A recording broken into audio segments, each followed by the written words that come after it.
Good morning. प्रातः मुरली 2 मई। बाबा का मीठा मीठा लेटर मीठे मीठे बच्चों के लिए। आज बाबा ने कहा, मीठे बच्चे एकांत में बैठ अपने साथ बातें करो। हम अविनाशी आत्मा हैं, बाप से सुनते हैं, ये प्रैक्टिस करो। मीठे बच्चे एकांत में बैठ अपने साथ बातें करो। हम अविनाशी आत्मा हैं, बाप से सुनते हैं, ये प्रैक्टिस करो। बाबा ने प्रश्न किया, जो बच्चे याद में अलबेले हैं उनके मुख से कौन से बोल निकलते हैं? जो बच्चे याद में अलबेले हैं उनके मुख से कौन से बोल निकलते हैं? वह कहते हैं, हम शिव बाबा के बच्चे हैं ही, याद में ही हैं। लेकिन बाबा कहते हैं वे सब गपोड़े हैं, अलबेलापन है। इसमें तो पुरुषार्थ करना है। सवेरे उठ अपने को आत्मा समझ बैठ जाना है, रूह रिहान करनी है। आत्मा ही बातचीत करती है।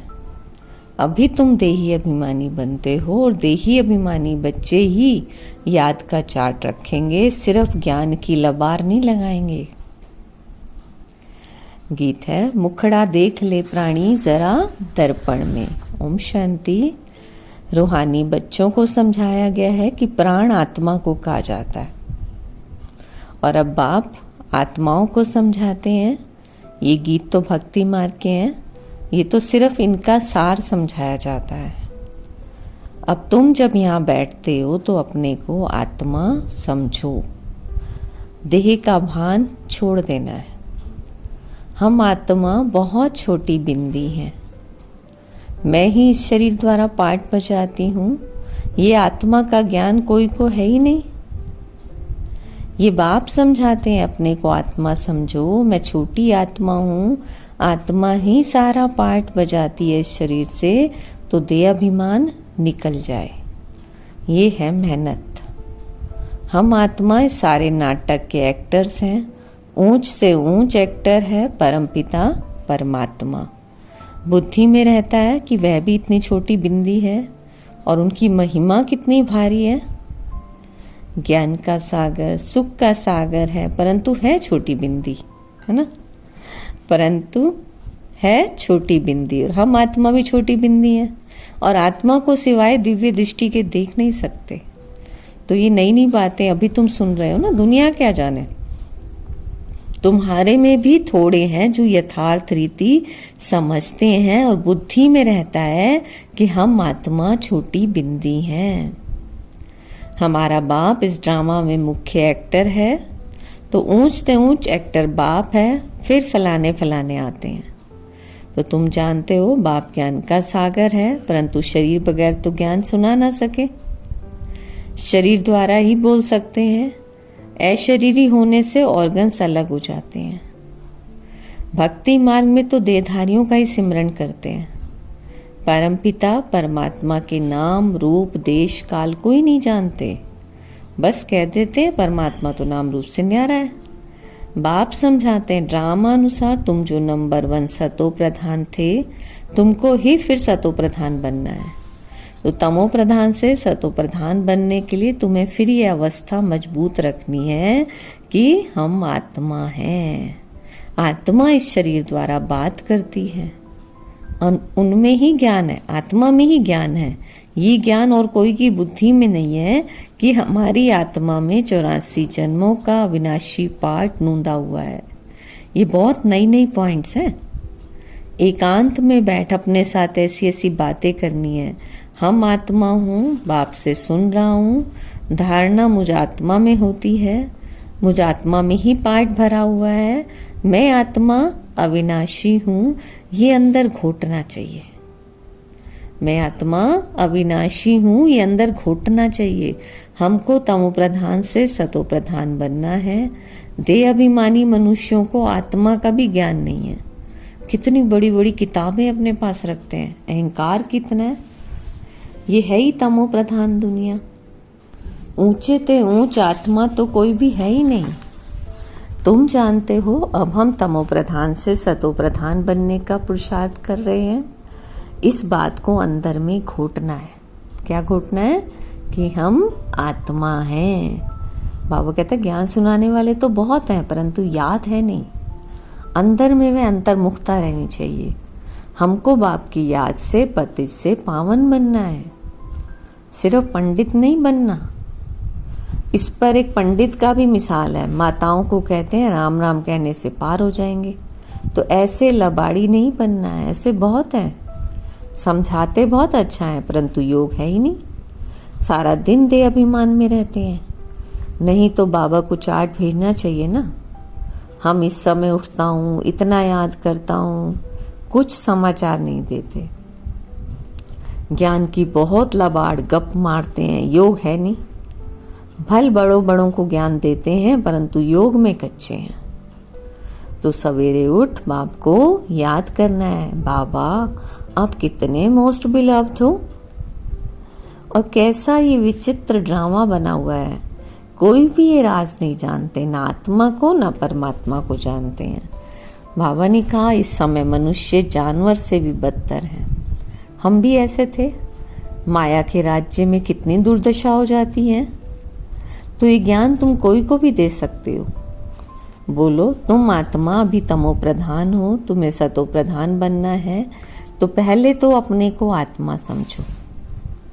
गरीबों के लिए तो और ही सहज है। साहूकारों के तो लफड़े बहुत रहते हैं। बाप कहते हैं मैं आता ही हूँ साधारण तन में, ना बहुत गरीब ना बहुत साहूकार। अभी तुम जानते हो, कल्प कल्प आप आकर हमको यही शिक्षा देते हैं कि पावन कैसे बनो, पावन कैसे बनो। बाकी तुम्हारे धंधे आदि में खिटपिट है तो उसके लिए बाबा नहीं आए। तुम तो बुलाते ही हो हे पतित पावन आओ, तो बाबा पावन बनने की युक्ति बतलाते हैं। ये ब्रह्मा खुद भी कुछ नहीं जानते थे। एक्टर होकर ड्रामा के आदि मध्य अंत को ना जाने तो उन्हें क्या कहेंगे। हम आत्मा इस सृष्टि चक्र में एक्टर है, ये भी कोई जानते नहीं। भल कह देते हैं आत्मा मूल वतन में निवास करती है, परंतु अनुभव से नहीं कहते। तुम तो अभी प्रैक्टिकल में जानते हो। हम आत्मा मूल वतन के रहवासी हैं, हम आत्मा अविनाशी हैं। ये तो बुद्धि में याद रहना चाहिए ना। बहुतों का योग बिल्कुल है ही नहीं। देह अभिमान के कारण फिर मिस्टेक्स भी बहुत होती हैं। तो मूल बात है देही अभिमानी बनना। ये फुरना रहना चाहिए कि हमको सतो प्रधान बनना है। बाबा कहता है जिन बच्चों को सतो प्रधान बनने की तात लगन है ना, उनके मुख से कभी पत्थर नहीं निकलेंगे। कोई भूल हुई तो झट बाबा को रिपोर्ट करेंगे, बाबा हमसे ये भूल हुई, क्षमा करना। छिपाएंगे नहीं, छिपाने से वह और ही वृद्धि को पाती है। बाबा को समाचार देते रहो, बाबा लिख देंगे तुम्हारा योग ठीक नहीं है। पावन बनने की ही मुख्य बात है। तो तुम बच्चों की बुद्धि में 84 जन्मों की कहानी है। जितना हो सके बस यही चिंता लगी रहे कि सतो प्रधान बनना है, दे अभिमान को छोड़ देना है। तुम हो राज ऋषि। हठ योगी कभी राजयोग सिखला ना सके। राजयोग बाप ही सिखलाते हैं, ज्ञान भी बाप ही देते हैं। बाकी इस समय है तमो प्रधान भक्ति। ज्ञान सिर्फ बाप संगम पर ही आकर सुनाते हैं। बाप आए हैं तो भक्ति खत्म होनी ही है। बाबा कहते हैं ये दुनिया भी खत्म हो जानी है। ज्ञान और योग से सत्युग की स्थापना होती है। भक्ति तो चीज ही अलग है। मनुष्य फिर कह देते सुख दुख यहाँ ही है। तो बाबा कहते हैं अभी तुम बच्चों पर बहुत बड़ी रिस्पॉन्सिबिलिटी है। अपना कल्याण करने की युक्ति रचते रहो। ये भी समझाया है पावन दुनिया है शांति धाम और सुख धाम, और ये है अशांति धाम दुख धाम। तो पहली मुख्य बात है योग की। योग नहीं है तो ज्ञान की लबार है, सिर्फ पंडित मुआफिक। और आजकल तो रिद्धि सिद्धि भी बहुत निकली है, लेकिन इनसे ज्ञान का कनेक्शन नहीं है। मनुष्य कितना झूठ में फंसे हुए हैं, पतित हैं। बाप खुद कहते हैं मैं पतित दुनिया पतित शरीर में आता हूँ। पावन तो कोई यहाँ है ही नहीं। और ये तो अपने को भगवान कहते नहीं, ये तो कहते मैं भी पतित हूँ। पावन होंगे तो फरिश्ता बन जाएंगे, तो तुम भी पवित्र फरिश्ता बन जाएंगे। तो मूल बात ही यही है कि हम पावन कैसे बने, और उसके लिए याद बहुत जरूरी है। जो बच्चे याद में अलबेले हैं ना, वह कहते हैं हम तो शिव बाबा के बच्चे हैं ही, हम तो याद में हैं ही।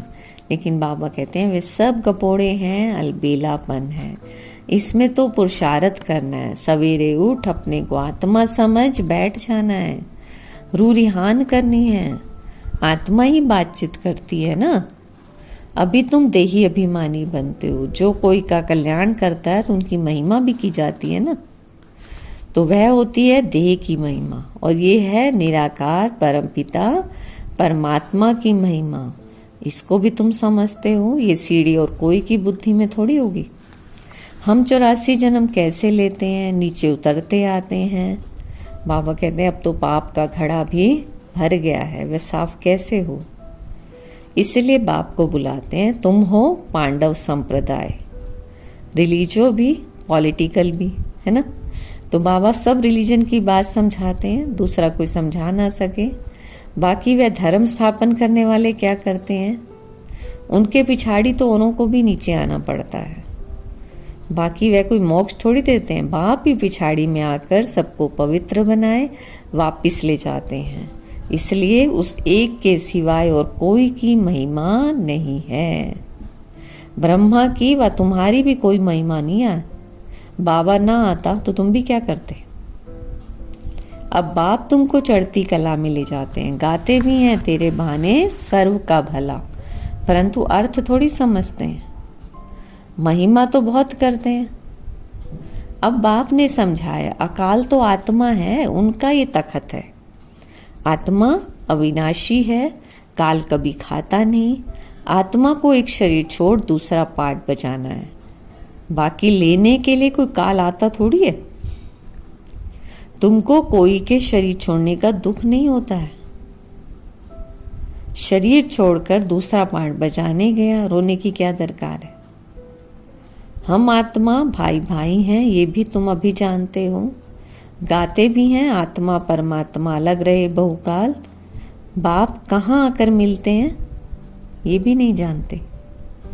अभी तुमको हर बात की समझानी मिलती है, कब से सुनते ही आते हो ना। कोई किताब आदि थोड़ी उठाते हैं, सिर्फ रेफर करते हैं समझाने के लिए। बाप सच्चा तो सच्ची रचना रचते हैं, सच बताते हैं। सच से जीत और झूठ से हार होती है। तो सच्चा बाप सचखंड की स्थापना करते हैं। रावण से तुमने बहुत हार खाई है। ये सब खेल बना हुआ है। अभी तुम जानते हो हमारा राज्य स्थापन हो रहा है, फिर ये सब होंगे नहीं। ये तो सब पीछे आए हैं। ये सृष्टि चक्र बुद्धि में रखना कितना सहज है ना। बाबा ने कहा जो पुरुषार्थी बच्चे हैं वो इसमें खुश नहीं होंगे कि हम ज्ञान तो बहुत अच्छा सुनाते हैं, नहीं साथ में योग और मैनर्स भी धारण करेंगे। तो बाबा कहते हैं बच्चे तुम्हें बहुत बहुत बहुत मीठा बनना है, कोई को दुख नहीं देना है, प्यार से समझाना चाहिए। पवित्रता पर भी कितना हंगामा होता है, वह भी ड्रामानुसार होता है। ये बना बनाया ड्रामा है ना। ऐसे नहीं ड्रामा में होगा तो मिलेगा, नहीं मेहनत करनी है। देवताओं मिसल दैवी गुण धारण करने हैं। क्या मेहनत करनी है? देवताओं मिसल दैवी गुण धारण करने हैं। लून पानी नहीं बनना है। देखना चाहिए कि हम उल्टी चलन चलकर बाप की इज्जत तो नहीं गंवाते हैं। कहते हैं ना सतगुरु का निंदक ठोर ना पाए। तो ये तो सत बाप है, सत टीचर है, सतगुरु है। आत्मा को अब समृद्धि रहती है। बाबा ज्ञान का सागर सुख का सागर है, तो जरूर ज्ञान देकर गया हूं तब तो गायन होता है। इनकी आत्मा में कोई ज्ञान था क्या? आत्मा क्या ड्रामा क्या कोई भी नहीं जानते थे। जानना तो मनुष्यों को ही है ना। रुद्र यज्ञ रचते हैं तो आत्माओं की पूजा करते हैं। उनकी पूजा अच्छी व दैवी शरीरों की पूजा अच्छी। बाबा कहते शरीर तो 5 तत्वों का है, इसलिए शिव बाबा की पूजा ही अव्यभिचारी पूजा है। तो अभी उस एक से ही सुनना है, इसलिए कहा जाता है हियर नो इवल, गलानी की कोई बात नहीं सुनो, मुझे एक से ही सुनो। ये है अव्यभिचारी ज्ञान। मुख्य बात है जब देह अभिमान टूटेगा तभी तुम शीतल बनेंगे। मुख्य बात क्या है, जब देह अभिमान टूटेगा तभी तुम शीतल बनेंगे, बाप की याद में रहेंगे तो मुख से भी उल्टा सुल्टा बोल नहीं बोलेंगे, कुदृष्टि नहीं जाएगी, देखते हुए जैसे देखेंगे नहीं। हमारा ज्ञान का तीसरा नेत्र खुला हुआ है, बाप ने आकर त्रिनेत्री त्रिकालदर्शी बनाया है, तो अब तुमको तीनों कालों तीनों लोकों का ज्ञान है। अच्छा, मीठे मीठे सिकिल दे बच्चों प्रति माता पिता बाप दादा का याद प्यार और गुड मॉर्निंग। रूहानी बाप की रूहानी बच्चों को नमस्ते। हम रूहानी बच्चों की रूहानी बाबा को नमस्ते नमस्ते। ओम शांति। धारणा के लिए मुख्य सार है, फर्स्ट पॉइंट, ज्ञान सुनाने के साथ साथ योग में भी रहना है। ज्ञान सुनाने के साथ साथ योग में भी रहना है, अच्छे मैनर्स धारण करने हैं, बहुत मीठा बनना है, मुख से कभी पत्थर नहीं निकालने हैं। सेकंड है, अंतर्मुखी बन एकांत में बैठ अपने आप से रूरिहान करनी है, पावन बनने की युक्तियां निकालनी है और सवेरे सवेरे उठकर बाप को बड़े प्यार से याद करना है। वरदान, बाबा का वरदानी हाथ सिर पे अनुभव करते, वरदान को अपने में समाते।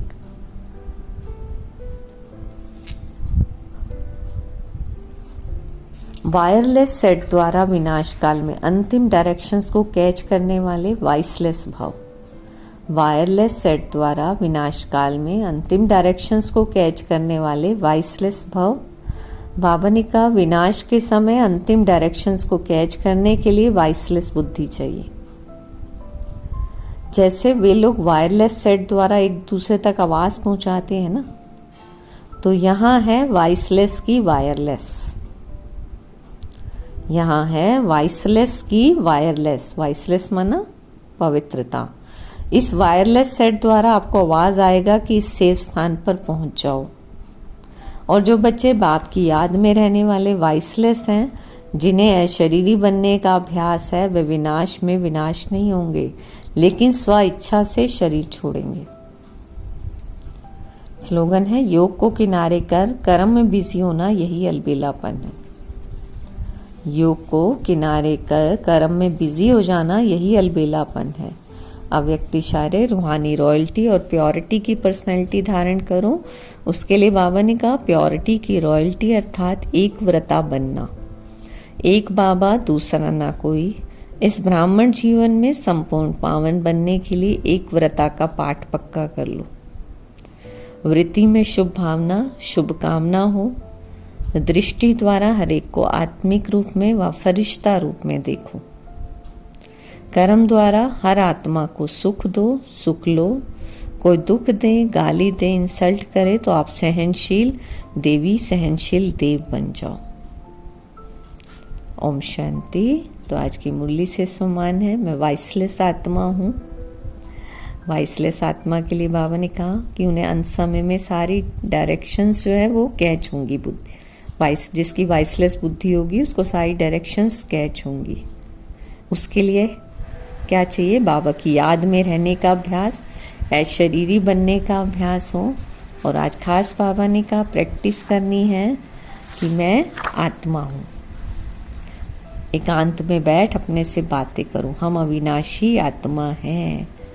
जितना देही अभिमानी बनेंगे, जितना योग में रहेंगे, उतना हमारे मैनर्स भी अच्छे होते जाएंगे। ओम शांति। शुक्रिया।